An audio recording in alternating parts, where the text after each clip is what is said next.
Hello students. आज के इस वीडियो में हम सदिश समष्टि में लीनियर ट्रांसफॉर्मेशन के बारे में पहले से जो चर्चा करते आ रहे हैं उसी क्रम में आज हम लीनियर ट्रांसफॉर्मेशन से रिलेटेड जो नया प्रमेय है उस पर अध्ययन करते हैं।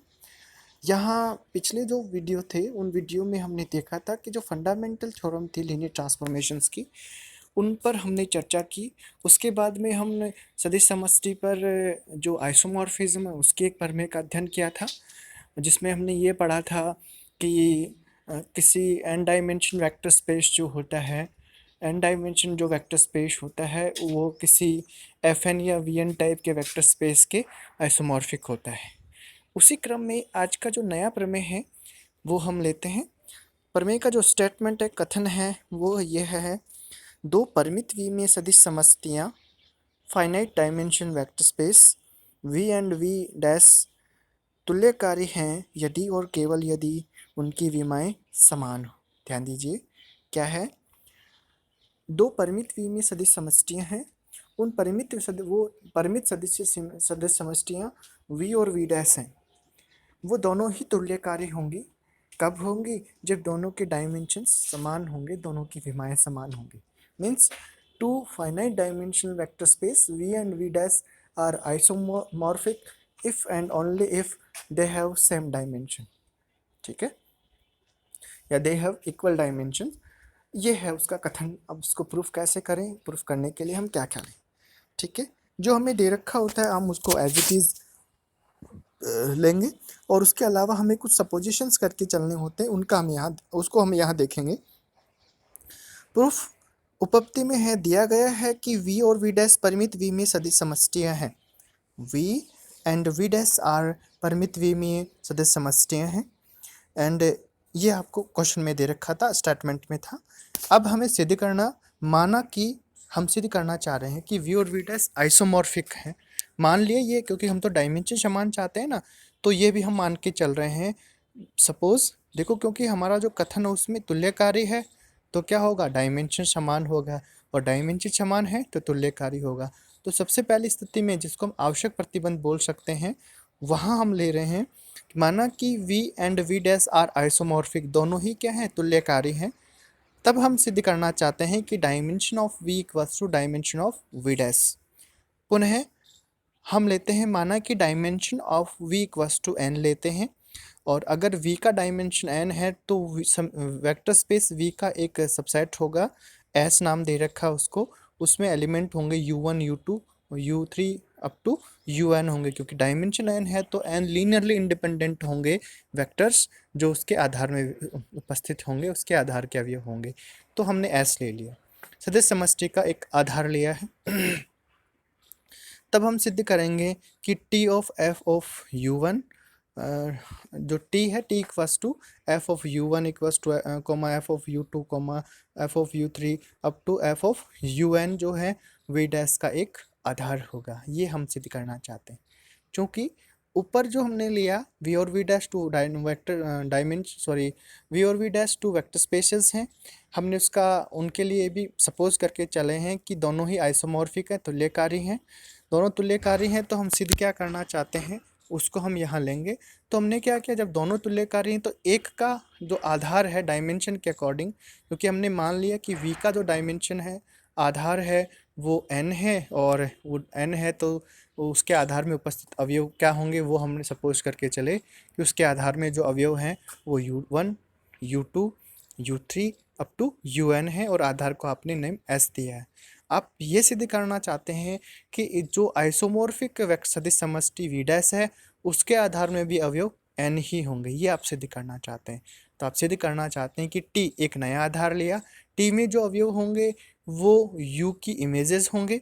तो जो v के अवयवों की इमेजेस होंगे मतलब प्रतिबिंब होंगे, तो आपने क्या, उनके प्रतिबिंब को एक नया सेट लिया t, उसमें एलिमेंट है f of u1 comma f of u2 comma f of u3, और सिमिलर वे में f ऑफ un एलिमेंट है। आप सिद्ध करना चाहते हैं कि t v डैश का एक आधार होगा। ठीक है, तो यहाँ से लेते हैं, चूँकि t v डैश का एक सबसेट है और नंबर ऑफ जो एलिमेंट हैं उसमें t में n है, इसके लिए हम समुच्चय टी को वी डैश का आधार दर्शाने के लिए वही टी को लीनियरली इंडिपेंडेंट सिद्ध करेंगे और वही उसके बाद में वो टी के एलिमेंट हैं वो वी डैश के एलिमेंट को स्पान कर सके, जनित कर सके, ये हम सिद्ध करेंगे। आगे बढ़ते हैं इसी क्रम में। क्योंकि देखो डायमेंशन हमें समान करना था, तो आधार में एलिमेंट के एन अवयव ये तो हमारा आ गया। अब उसको आधार सिद्ध करना टी को, तो आधार का सिद्ध करने का जो पहला केस है वो ये है कि टी एक घात स्वतंत्र हो, टी लीनियरली इंडिपेंडेंट हो। तो उसके लिए हम ले रहे हैं कि सपोज करते हैं alpha 1 alpha 2 alpha 3 alpha up to alpha n belongs to f। ये फील्ड से हमने कोई स्केलर लिए हैं, अदिश क्वांटिटी लिए हैं। अदिश quantity alpha 1 alpha 2 alpha n है। अब हम इनका लीनियर कॉम्बिनेशन लेते हैं। Alpha 1 alpha 2 alpha n up to alpha n जो एलिमेंट्स हैं उनका f of u1 f of u2 f of u3, इनसे हम लीनियर कॉम्बिनेशन लेते हैं।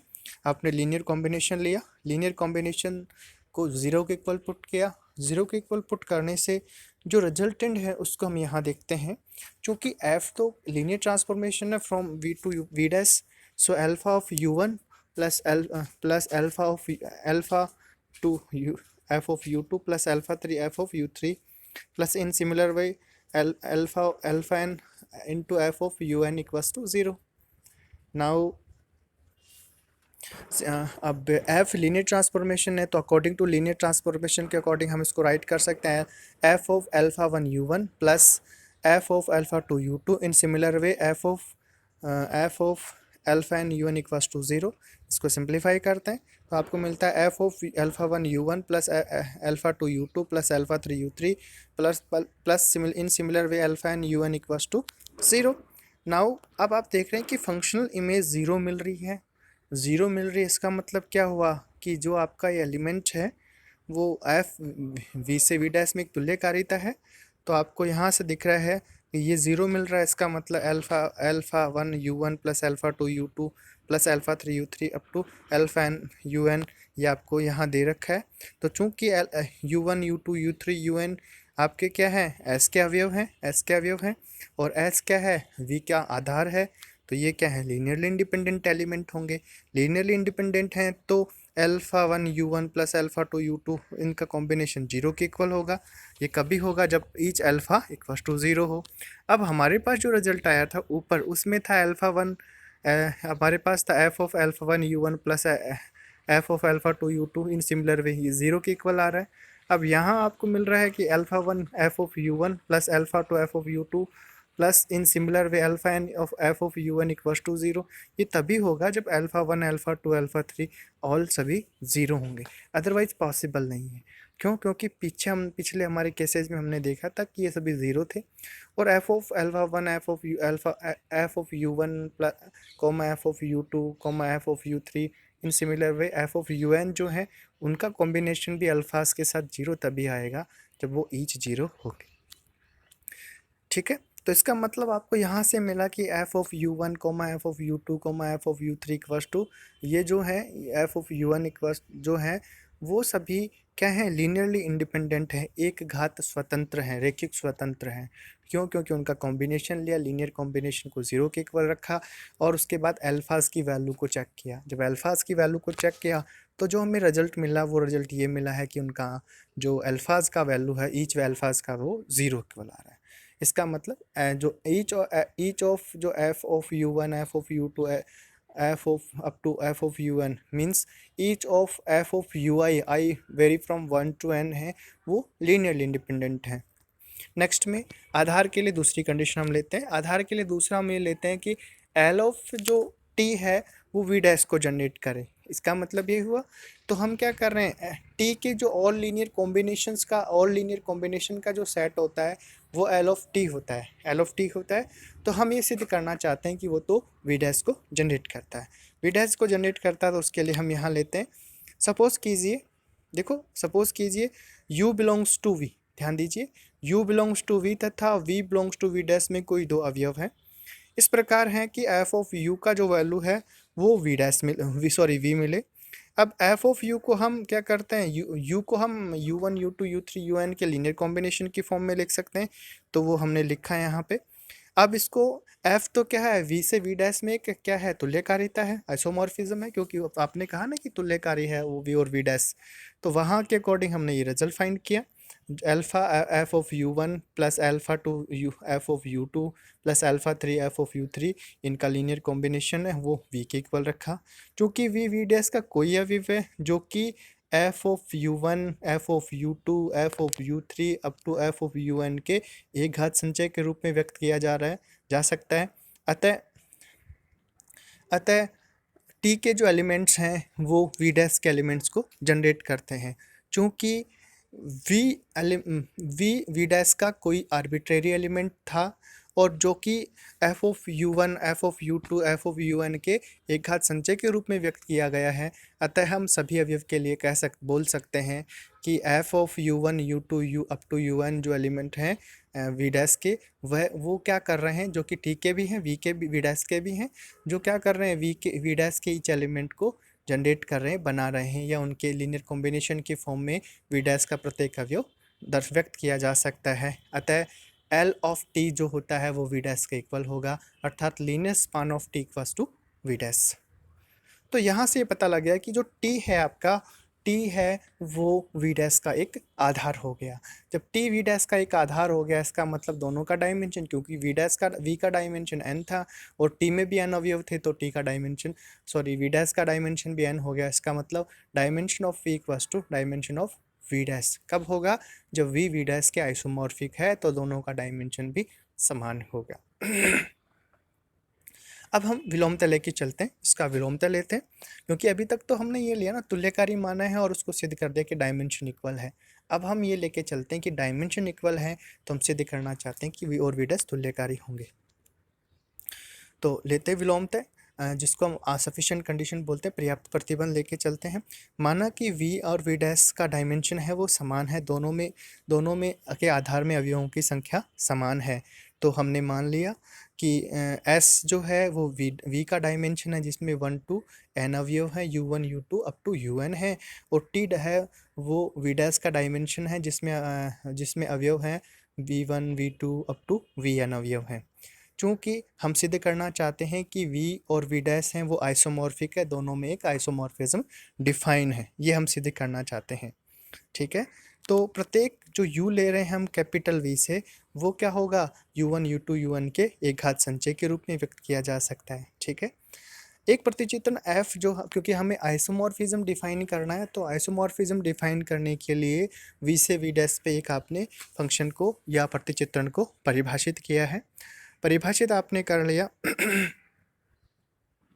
परिभाषित आपने किया, तो F of U equals to F of summation of alpha I U I आपको मिल रहा है, क्योंकि ईच जो यू आई है वो अल्फा आई के यू आई के फॉर्म, जो भी यू हम हमारे वेक्टर से वी से लेते हैं, वेक्टर स्पेस वी से लेते हैं, वो यू आई के लीनियर कॉम्बिनेशन की फॉर्म में लिखा जा सकता है, जो कि आपने, और उसकी इमेज जो होगी वो किस में होगी, वी डैश में होगी, क्योंकि वी की फॉर्म में होगी। तो आपने उसको सिंप्लीफाई किया और यहाँ आपने उसको देखा है, तो आपने डिफाइन करके भी बता दिया किस प्रकार से होगा। अब आप ये चाहते हैं कि f तो हमें ये सिद्ध करना है कि f तो v से v डैश में एक तुल्यकारिता है। इसके लिए हम क्या करेंगे, पहले हम एक f को चेक करेंगे कि f एक वेल डिफाइंड है क्या या नहीं है। तो वेल डिफाइंड के लिए हम टू एलिमेंट्स को इक्वल कर देते हैं, ध्यान दीजिए, टू एलिमेंट्स को इक्वल कर देते हैं। आपने एलिमेंट लिया कहाँ से, कौन सा एलिमेंट लेना हमें, अब हमें एलिमेंट किसका लेना, u का, तो u आपने लिया, एक दूसरा अवयव आपने ले लिया, दूसरा आपने ले लिया u1 और u2 ले लिए, दोनों को इक्वल कर दीजिए। दोनों को इक्वल करेंगे तो दोनों ही जो s का अवयव है उनके लीनियर कॉम्बिनेशन की फॉर्म में लिखा जाएगा। दोनों को आप लीनियर कॉम्बिनेशन की फॉर्म में लिखेंगे तो एक में तो आएंगे alpha 1 alpha 2 alpha 3 alpha n up to scalar, और दूसरे में हम कुछ भी ले सकते हैं अपने अकॉर्डिंग। मान लो कि आपने beta 1 beta 2 beta 3 up to beta n ले लिया। अब दोनों को सिंप्लीफाई करेंगे तो आपको मिलेगा alpha I equals to beta I मिलेगा, फॉर ऑल जो भी आई 1 to n लेंगे आप। तो इस केस में आपको मिला कि फंक्शन हमारा जो है वो क्या है, वो वेल डिफाइन है। दूसरा हम देखते हैं कि वी से वी डैश में हमें तुल्यकारिता सिद्ध करनी, तो दूसरा हमें एक एक की सिद्ध करना पड़ेगा। एक एक के लिए हम क्या करेंगे कि दो अवयव हम लेते हैं अपने वी से आपने यू लिया और दूसरा डब्लू ले लिया। दोनों ही यू आई की लीनियर कॉम्बिनेशन की फॉर्म में लिखे जा सकते हैं, तो आपने लिखा उनको। उसके बाद आप बता रहे हैं कि एफ ऑफ यू और यू और वी का जो प्रतिचित्रण है, उसका प्रतिबिंब है एफ ऑफ यू और एफ ऑफ डब्लू को आपने इक्वल रख दिया, सिंप्लीफाई किया। आप ये सिद्ध करना चाहते हैं यू इक्वल्स टू वी है, तो सिंप्लीफाई कर रहे हैं। सिंप्लीफाई करके दोनों को हमने चेक किया कि इससे हमें ये मिल रहा है alpha equals to beta equals to 0 मिलता है। यू आई तो 0 होंगे नहीं क्योंकि ये आधार है उसके। 0 मिल रहा है, इसका मतलब each alpha equals to each beta I के इक्वल होगा, फोर ऑल आई, इसका मतलब alpha equals to alpha equals to beta मिल रहा है ईच आई के लिए। इस केस में हम यू बोलेंगे यू इक्वल्स टू डब्लू होगा, फलन एक ही होगा। आच्छादक, अब हम तीसरा सिद्ध करते हैं आच्छादक। आच्छादक के लिए वही करना है आपको, क्या आप लीजिए आच्छादक के केस में आप कोई भी एलिमेंट अपने वी डैश से लीजिए। वी डैश का एलिमेंट होगा तो वो क्या होगा, v1 v2 v3 के लीनियर कॉम्बिनेशन की फॉर्म में होगा, इनके लीनियर कॉम्बिनेशन की फॉर्म में होगा। तो आप बता रहे हैं कि प्रत्येक इसके लिए f की परिभाषा के अनुसार एक u ऐसा एग्जिस्ट करेगा कि जो जिसका image f of u equals to v होगा, और v होगा तो उसके अकॉर्डिंग हम उसको बताएंगे कि f तो क्या है, आच्छादक समकारिता है v से v डैश पे। नेक्स्ट देखते हैं लीनियर ट्रांसफॉर्मेशन के लिए टू एलिमेंट यू और वी आप कहाँ से लीजिए, वी से लीजिए। उनका अल्फा और बीटा के साथ लीनियर कॉम्बिनेशन आपने लिया। लीनियर कॉम्बिनेशन लिया तो आप बता रहे हैं कि यू और वी तो सर यू आई के लीनियर कॉम्बिनेशन की फॉर्म में लिखी जाएगी, और यू आई के लीनियर कॉम्बिनेशन में लिखी जाएगी तो समेशन फॉर्म में लिखें अल्फा इंटू, ए और बी भी ले सकते हैं, अल्फा इंटू समेशन ऑफ, आप बताएंगे यहाँ पे alpha I U I plus beta into beta I U I लिखा जाएगा। आप उनको सिंप्लीफाई करेंगे, दोनों को अलग अलग सेपरेट करके देखेंगे तो आपको यहाँ से मिलेगा कि ये तो लीनियर ट्रांसफॉर्मेशन है। चूँकि आपको ये मिल गया कि एफ जो है वी से वी डैश में एक क्या हुआ, वन वन ऑन्टो प्रतिचित्रण है या ट्रांसफॉर्मेशन है, तो आप इस केस में कहेंगे ये तो तुल्यकारी ट्रांसफॉर्मेशन है। आइसोमॉर्फिज्म है, अगर ये आइसोमॉर्फिज्म है तो वी और वी डैश आइसोमॉर्फिक होंगे। ये हमारा प्रमेय था, इसका ये काफ़ी इम्पोर्टेंट प्रमेय में भी आता है, और ये इसका हमारा जो मूलभूत प्रमेय है उसका ये तीसरा टाइप का प्रमेय है। नेक्स्ट में हम इसी से रिलेटेड आगे जो रेंज स्पेस होता है वो हम कल से नेक्स्ट अपने वीडियो में डिस्कस करेंगे।